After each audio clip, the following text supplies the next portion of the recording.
said, no, this time they want to stay with the 20. Follow the body on the outside, Benny. Wants to get on that lead lap. 18 car, the first one lap down. He's in 30th place. See if the 18 gets in front of the 20 decides to follow the 18, if it all sorts out. Matt Kenseth right behind the line. The 17 is. That is the 4th place car. Kurt Busch has moved up to the outside, hoping that Junior would go with him, but he goes by Elliott Sadler anyway. Remember, that 97 has fresher tires than all these other cars he's racing with. There you go. How about Jimmy Johnson, Matt? Jimmy says the car is just a tick on the tight side. Jimmy has never won a restrictor plate race. Chad Canals has gone to victory lane here in the 500 as a crew member of Jeff Gordon's team last night while doing media in victory lane.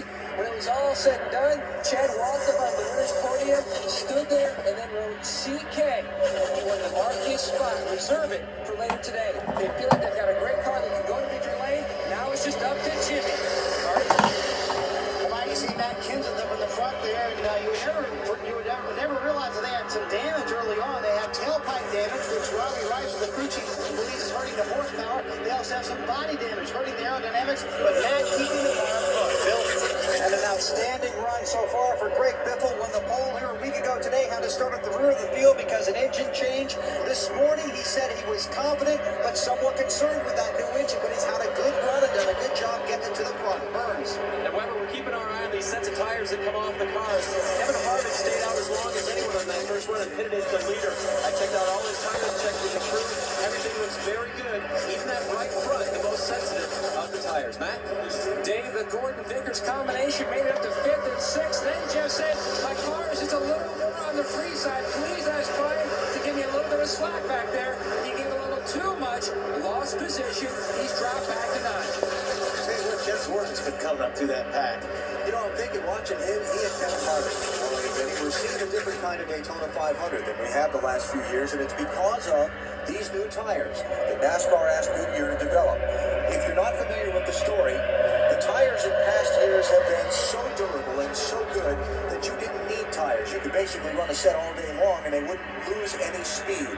And it became where the first guy off pit road was going to be the guy that won the race. Drivers wanted that changed by NASCAR so that a car's handling and a driver's skill were once again more of a factor in deciding a race. Goodyear did that, and we're seeing the cars that handle better, like Harvick and Tony Stewart and these guys, able to drop back in the pack and then come back up and do a lot of passing. I think the fans wanted it more than the drivers.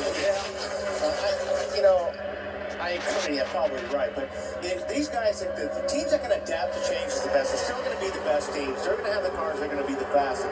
But I think what's also... Oh, trouble. Back straightaway. Rusty Wallace, Jeff Green, and more. Wave them off behind you. Coming to the caution. That's Ken Schrader. Schrader. Oh, gone in. Schrader and Rusty in the 43 car. Man, there's Jeff Green. So Rusty will not win the Daytona 500 in 2004. Rusty Wallace in his 22nd Daytona 500 try. He has scored 54 wins at NASCAR's top level. But this race, its biggest, has not been one of them. Well, Kurt Busch is going to get one of his laps back. Elliott Sadler will come back around, be on the tail end of all those lead lap cars. Labonte would be the lucky dog? Yeah, Bobby Labonte hung on with Tony, became the lucky dog. Well, let's see what happened here. Rusty Wallace just got squeezed in. The 42 car, Jamie McMurray, came up the racetrack right across the left front of Rusty Wallace, turned Rusty into the 43 car of Jeff Green and collected Schrader. Ooh, see Johnny Benson there come whistling by in the grass? That had to be a hairy ride. That's one of those deals where, most of the time, 2 out of 3 other cars are just at the wrong place at the wrong time. There's nowhere they could have gone. So McMurray just had no idea that Rusty was moving up on his outside, and Rusty had to avoid the 42 car. And now watch these guys to the right here as Jeff Green spins, come whistling through the grass. Running through the grass 180 is always exciting. Oh, there's John Andretti just barely getting by. Here they come down pit road. Marty. Who won and paused it.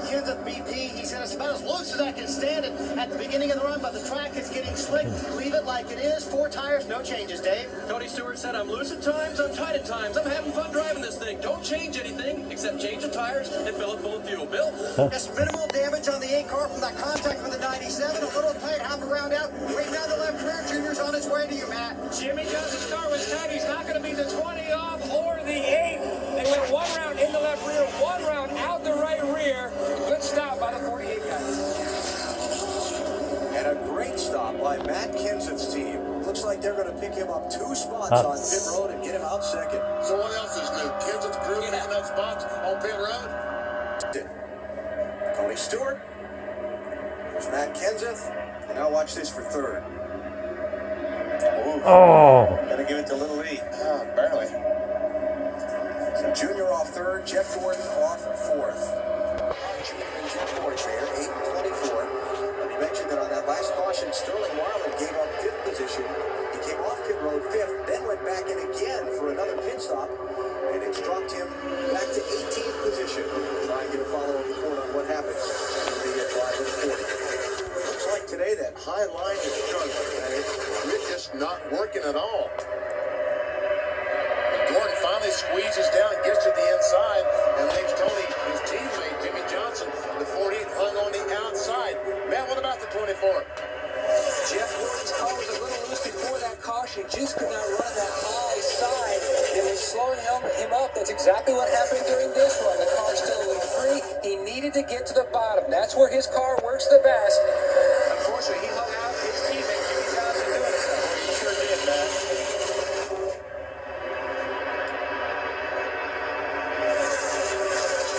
Just looking at that pack here, Michael Waltrip really hasn't been at the front of the field most of the day. That's very surprising. Michael might be playing a waiting game. Because Slugger Lavey, Michael Waltrip, anyone you talk to with that car will tell you that they are fast. But you're right, he hasn't challenged for the lead, but that could be by design. 2 lap cars there in the middle of the lead cars trying to get through and keep up with the front 4. Take a look at the AOL top speed. As we come to complete lap number 69 and start lap 70. Who's fastest? 24 car, kind of tucked at the end of that lead draft. Jeff Gordon, the AOL top speed. And that's a speed of an average all the way around the racetrack, not the speed as they cross the line. Jimmy Johnson on that 48 car really wants to get by the 41 car case here so he can get down in that bottom line and pick up the draft of those first 4 cars. It's kind of complicated here for some of the people like Michael Waltrip and Kevin Harvick. You got 3 cars not on the lead lap right there at the head of the double wide lines. You got Casey Mears in the 41. You got Ricky Rudd in the 21 and Ricky Craven in the 32. They have every right to be there. But these lead lap cars trying to keep up with those front 4. They've got to deal with the traffic first. Wow, who was that was pushing Ricky Rudd there? Is that Busch? That's Kurt Busch. Whew, he got to run. Got to run. 97 car. Kurt Busch really got to run. Okay, what's the 21 car? Right on by. That 97, that's shown to be fast. Very fast. And what's at stake for him here? He's trouble. Contact on the backstretch. It's Mike Waltrip and now Brian Vickers.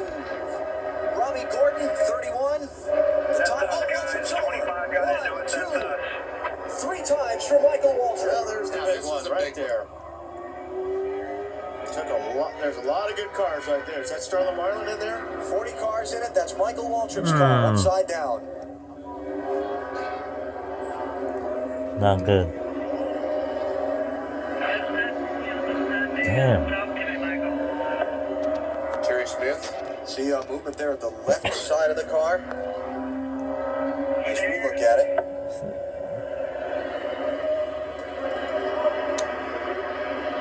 Caution flag is out. The field has slowed.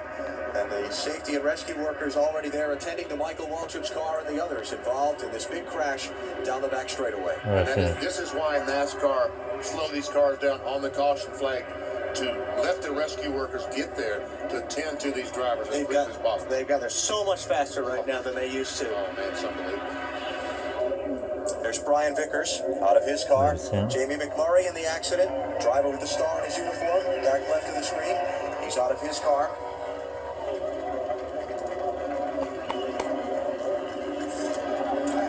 in second place. He said, I need to be a little bit tighter if I'm going to run up front here. I've out-wrecked 6 times that time. Half a round down on the track bar, Dave. More good news for Tony. To rock, and I hadn't started singing. Slides up right there. Just ever so little contact, which doesn't look like a lot when you're under 185, 190 miles per hour. It's a lot. There's the 15. About 99 is going to dig in. There goes one of the tires that Alan talked about. Right. Very violent. When you hit that grass. I'm sorry. The 30 car, he comes up and just, like you said, Wally, I got a 6 inches. I wasn't back there that time. It looks like the 30 to me got a little bit loose down there. When he got a little bit loose, he corrected, but when he corrected, he slid up the racetrack, and unfortunately, there were 2 cars on the outside of it. Junior Tony Stewart, side by side instead of nose to tail like they've been all day. And here comes Greg Biffle. 3 wide in the 16. Junior stuck in the middle of the 8 car. Jimmy Johnson in the lead on his teammate, Jeff Gordon. Completely split. Nobody's going to go care. No, not at the moment.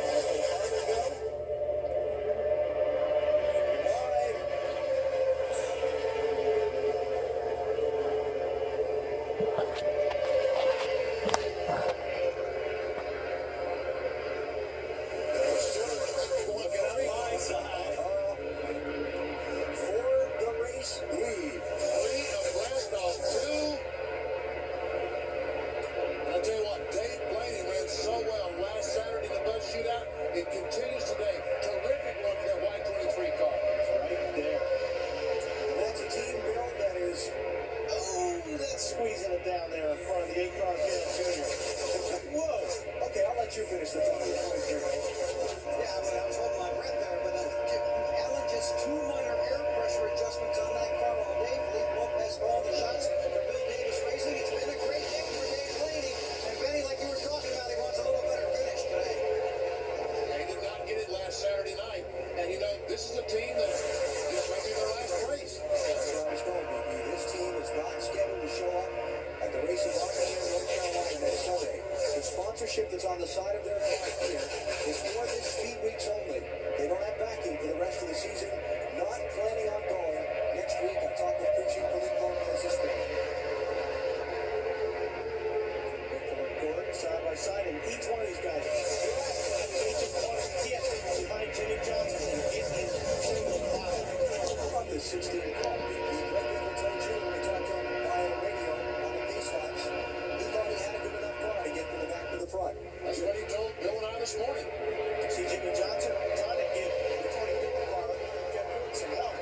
Gets up the high side, gets up to the Johnson, but now he levels that about and Greg Biffle is going to fill it. And Biffle, he said, as long as he has somebody behind him pushing him good, he'll be okay. And he's got one of the best right now in the heat. Let's get more on Greg Biffle from pit lane. Hey, Alan, Benny, remember how he found out that he was going to the back of the field? He was in the rain delay for the Busch race watching television, and a friend called him and said, hey, you're going to the back of the field. You're not going to start on the pole. He goes, that's impossible. He goes, then he saw it during the rain coverage that he was going to start at the back of the field. That's how I'm going to find it out, Dave. We started the show talking about how the damaged 20 car was repaired to make this field. But we didn't talk about how the slow 20 car became the fast 20 car. I talked to Greg Zibadelli later in the week about the change, the transformation they had made on this 20 car. Greg said, I went back to our library of notes. I read everything we'd ever done at any restrictor plate track, Talladega and Daytona, every year. And I studied, and we changed, and we came up with a solution. Guys, you just don't pick up time at Daytona like the 20 car picked up this week. It's amazing the transformation that has taken place. Last Sunday in qualifying, I made this statement. Unless they pick up some speed, they will not win the Daytona 500. But in that 7 days of follow, down to enough speed, they can win the Daytona 500. We heard from Michael Waltrip and Brian Vickers, Robbie Gordon, and Jamie McMurray involved in that last accident. Also treated and released from the infield medical center. We heard from Sterling Harlan. You saw Ryan Newman drive their cars into the garage and getting them worked on there. 11 laps from halfway in the Daytona 500 on Albert Field Summit. Dale Earnhardt Jr. has led the most laps today. They're not in front now. Those who have led among the 6 drivers, Earnhardt Jr., Tony Stewart, Jimmy Johnson, Jeff Gordon, Kevin Harvick, and Kyle Petty led some laps into that last caution. 4 yellow flags. The 5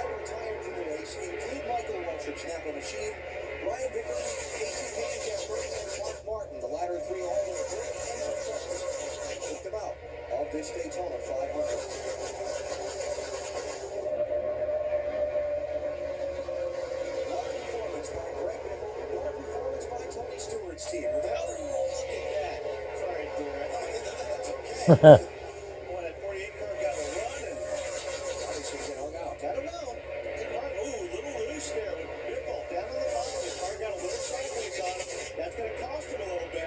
He told me that his car is bottoming out the front cross member. Oh, some trouble there. Got in the left rear of the 48. He told me that his car is bottoming out now between 1 and 2, the front cross member. That's probably what happened to him there. I'll tell you what, you better not do that with somebody on his bumper if he's going to be sideways, because if Dale Jr. was like that when his car bottomed out, that car will turn sideways. That's important.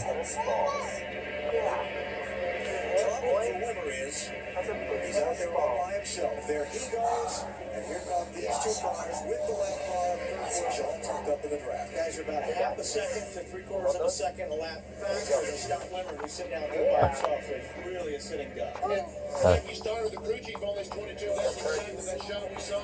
He said, man, why not do that? I'm sitting down. Why not change 2 tires and get with these guys? Out of that pack, he wants to see that car as far back from the 20 as possible, Tony Stewart, because he knows that 97 Kurt Busch is not on the tail of Tony Stewart. Tony can't do anything with it. The teams have done all they can for their driver now, barring a caution flag, and even if a caution flag, these guys aren't coming to pit road. It's all up to the man behind the wheel. There are the Uries. Tony Uri Sr. on the left, Tony Uri Jr. on the right. So many years. And there's Joe Gibbs watching his driver, Tony Stewart, try to earn the Joe Gibbs Racing Organization a second Daytona 500 trophy. When Dale Earnhardt's children wanted to go racing, that was Dale Jr., Kerry, and Kelly, the daughter. Right there. He turned them over to Tony Uri Sr. I said, okay, here you go. Here's my kids. Take them racing. See which one has some talent. And obviously, he has proven, Dale Jr. has proven to have great talent. Kurt Busch, Scott Wimmer, and the lap car of Kyle Petty.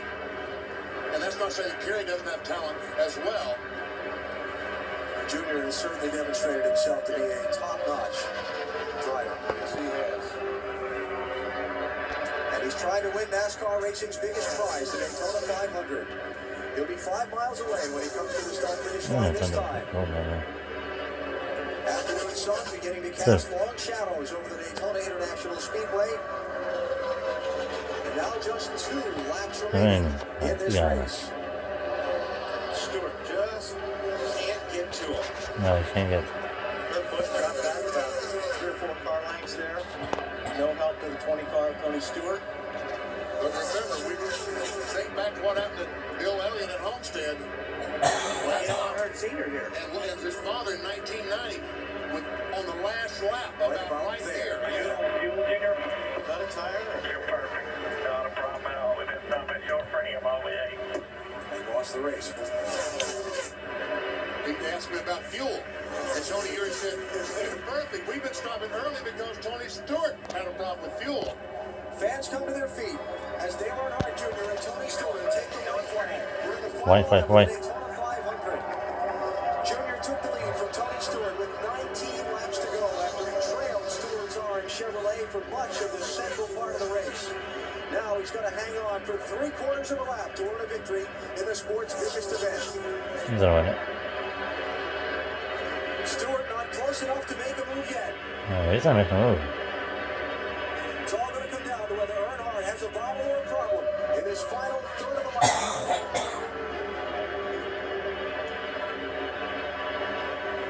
Can't get emotional yet because you've got to get off turn 4 and back to the start-finish line. You can see it now. The legacy continues. Dale Earnhardt Jr. wins the 46th Daytona 500. Great run for Wimmer, too. Fantastic. Tony Stewart second, Scott Wimmer third, Kevin Harvick fourth, and Jimmy Johnson fifth. For Dale Earnhardt Jr., his first victory in the 500 in his 5th try.